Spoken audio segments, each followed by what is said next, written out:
bugün sizler için yakışıklı oyuncumuz Can Yaman ve güzeller güzeli Demet Özdemir'den muhteşem karelerini sizler için derleyip topladık.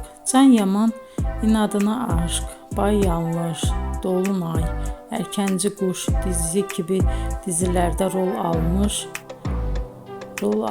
arkadaşlar ve herkes tarafından çok beğenilmişti.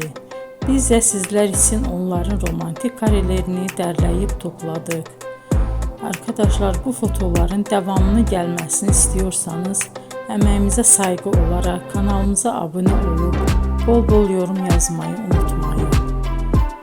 Arkadaşlar, bizi izleyen herkese teşekkür ederim.